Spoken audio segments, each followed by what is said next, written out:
নমস্কাৰ মোৰ চেনেলৰ অন্য এটা ভিডিঅ'লৈ আপোনালোক সকলোকে স্বাগতম জনাইছোঁ। আজি মই বনাবলৈ লৈছোঁ আমলৰি টোপৰ এটা ধুনীয়া ৰেচিপি। মানে একদম সিম্পলভাৱে বনাম আমলৰি টোপ। আমলৰিখিনি ধুনীয়াকৈ চাফা কৰি ললোঁ, মানে আমলৰি টোপৰ পৰা পৰুৱাখিনি ধুনীয়াকৈ অতৰাই লৈছোঁ। কেৰাহীত তেতিয়া মই দি দিম মিঠাতেল। আপোনালোকে ইয়াত ৰিফাইন তেল ব্যৱহাৰ নকৰিব, মিঠাতেল দিয়ে ভাজিব। আৰু আমলৰিটো ভাজোতে তেল অকণমান বেছিকৈ দিব।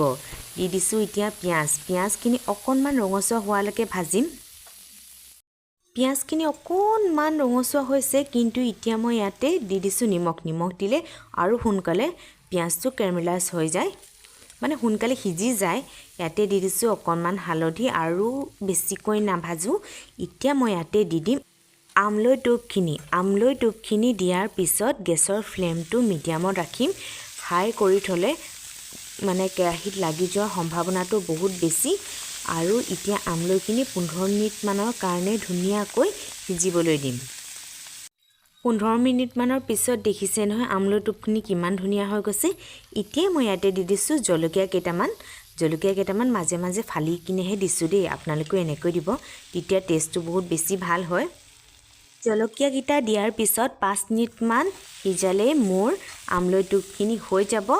আপোনালোকে বাৰু আমলৰি টোপ খাই কেনেকুৱা পায় জনাবচোন। অন্য এটা ভিডিঅ'ত লগ পোৱাৰ আশাৰে আজিলৈ আহোঁ। Bye bye.